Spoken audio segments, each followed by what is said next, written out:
세상을 살다 보면 사람에 대한 이해는 참으로 어려운 숙제처럼 느껴지곤 하지요. 겉으로는 온화하고 친절한 사람도 속마음은 그와 정반대일 수 있습니다. 반대로 겉모습은 투박하고 무뚝뚝해 보여도 그 속에 따뜻한 마음을 품고 있는 사람도 있습니다. 그래서 우리는 종종 이 사람은 도대체 어떤 사람일까? 라는 질문을 스스로에게 던지게 됩니다. 사람의 진정한 모습을 이해하기 위해서는 단순한 관찰이나 겉모습 이상의 깊은 통찰이 필요합니다. 첫 번째, 진정한 자아는 상황 속에서 드러난다. 철학자 소크라테스는 너 자신을 알라라는 유명한 말을 남겼습니다. 하지만 스스로를 아는 것만큼이나 중요한 것은 다른 사람의 본질을 이해하려는 노력입니다. 그렇다면 어떻게 해야 사람의 진정한 모습을 알 수 있을까요? 가장 먼저 기억해야 할 것은 사람의 진정한 자아는 평범한 일상 속에서 드러나기보다는 어려운 상황이나 예기치 못한 순간에서 드러난다는 점입니다. 예를 들어, 누군가가 예상치 못한 곤란을 겪을 때 어떻게 행동하는지를 보면 그 사람의 진정성을 알 수 있습니다. 어려운 상황에서 기꺼이 도와주는 사람, 그리고 자신에게 피해가 돌아오더라도 정의를 선택하는 사람은 진정한 내면이 아름다운 사람이라고 할 수 있죠. 예를 들어보겠습니다. 친구와의 사소한 갈등이 생겼을 때 대부분의 사람은 자신을 변호하려고 애쓰거나 화를 내기 마련입니다. 그러나 정말 성숙한 사람은 자신의 잘못을 인정하고 먼저 사과할 줄 압니다. 이런 순간에서 우리는 그 사람의 진정한 성품을 볼 수 있습니다. 두 번째, 말보다는 행동을 보라. 동양 철학에서는 언행일치를 중요하게 여깁니다. 말과 행동이 일치하지 않는 사람은 신뢰하기 어렵습니다. 우리는 종종 누군가의 말에 현혹되어 그 사람이 좋은 사람이라고 착각하곤 하지요. 하지만 진정한 자아는 말이 아닌 행동에서 더 분명히 드러납니다. 한 가지 실천 방법을 제안드릴게요. 누군가의 말을 듣는 것에만 집중하지 말고 그가 실제로 어떤 행동을 하는지 관찰하세요. 특히 약속을 잘 지키는지, 책임감을 가지고 행동하는지, 작은 일에서도 성실히 임하는지를 유심히 살펴보는 것이 중요합니다.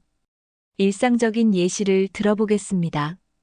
한 직장에서 동료가 항상 말로는 내가 이 일을 잘 처리하겠다고 하지만 실제로는 일을 미루고 책임을 다하지 않는다면 그의 진정성을 의심해 봐야 합니다. 반면에 말이 적더라도 묵묵히 자신의 역할을 다하는 동료는 진정성 있는 사람일 가능성이 높습니다. 세 번째, 사람의 가치관을 이해하라. 인간의 진정한 모습을 이해하려면 그 사람이 어떤 가치관을 가지고 있는지도 중요합니다. 철학자 칸트는 인간은 자신이 믿는 가치에 의해 행동한다고 했습니다. 사람마다 중요하게 생각하는 가치가 다릅니다. 어떤 사람은 가족을 최우선으로 생각하고 또 어떤 사람은 성공이나 명예를 가장 중요한 가치로 여깁니다. 이 가치관을 이해하려면 단순히 그 사람의 말을 듣는 것만으로는 부족합니다. 대화를 통해 그가 무엇에 열정을 느끼고 어떤 상황에서 가장 행복해하는지 물어보세요. 그리고 그가 내리는 결정과 행동을 통해 그가 진정으로 소중히 여기는 것이 무엇인지 알아보세요. 철학적 예시를 들어보겠습니다. 아리스토텔레스는 행복은 인간의 궁극적인 목표라고 했습니다. 어떤 사람은 자신과 주변 사람의 행복을 위해 헌신하는 삶을 살고 또 어떤 사람은 자신의 이익을 위해 타인을 희생시키기도 합니다. 이 차이는 그 사람이 어떤 가치를 중시하는지를 보여줍니다. 네 번째, 타인과의 관계를 통해 그를 이해하라.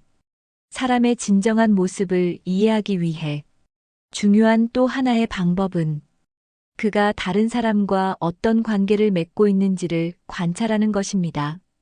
철학자 마르틴 부버는 인간은 관계 속에서 존재한다고 했습니다. 이 말은 우리가 다른 사람들과 맺는 관계를 통해 우리의 본질이 드러난다는 뜻입니다. 누군가의 진정성을 알고 싶다면 그가 가족, 친구, 동료와 어떻게 관계를 맺고 있는지를 살펴보세요. 진정으로 배려하고 상대방을 존중하며 약자를 돕는 사람이라면 그 사람은 내면이 따뜻하고 성숙한 사람일 가능성이 높습니다. 반면 자신의 이익을 위해 타인을 이용하거나 관계를 도구로 삼는 사람은 진정성을 의심해 볼 필요가 있습니다. 예시를 들어보겠습니다. 한 사람이 동료와 협력할 때 자신의 공로만을 강조하고 동료의 기여를 무시한다면 이는 그 사람의 이기적인 면을 보여줍니다. 반대로 자신보다 동료를 돋보이게 하고 팀 전체의 성공을 중요하게 생각한다면 그는 성숙하고 진정성 있는 사람일 가능성이 큽니다. 관계 속에서 드러나는 행동은 그 사람의 내면을 읽는 중요한 열쇠가 됩니다. 따라서 그가 맺는 다양한 관계를 주의 깊게 관찰하고 그 안에서 드러나는 행동과 말을 분석해 보세요. 5번째, 위기 속에서 드러나는 본질을 보라. 사람의 진정한 모습은 편안한 일상 속에서는 잘 드러나지 않을 수 있습니다. 그러나 위기 상황이 찾아오면 그의 본질이 자연스레 드러나곤 하지요. 이 점은 동서양의 철학자들이 공통적으로 강조한 부분입니다.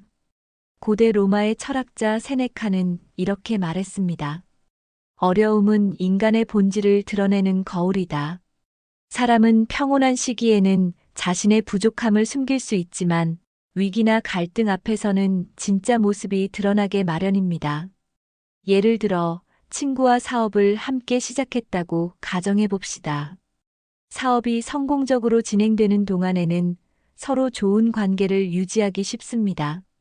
그러나 예상치 못한 재정적 문제가 발생했을 때 친구가 보여주는 태도는 그의 진정한 모습을 보여주는 중요한 단서가 될 것입니다. 책임을 회피하고 핑계를 대는 사람인지 아니면 상황을 함께 해결하려는 의지를 보이는 사람인지가 드러나게 되지요. 이처럼 위기 상황에서 상대방의 반응을 관찰하는 것은 그의 내면과 가치를 이해하는 중요한 방법입니다. 6번째, 오랜 시간을 두고 관찰하라. 짧은 시간 안에 사람의 진정한 모습을 알 수 있다고 생각하면 오산입니다. 사람은 시간과 상황에 따라 변하기도 하고 깊은 내면은 서서히 드러나기 마련입니다. 어떤 사람을 이해하기 위해서는 충분한 시간을 두고 관찰하며 그와 관계를 맺어가는 과정이 필요합니다. 실제 경험에서 얻은 교훈을 얻은 사람이 있습니다. 과거에 겉으로는 매우 친절하고 매력적인 사람을 신뢰했다가 큰 실망을 한 적이 있다고 합니다.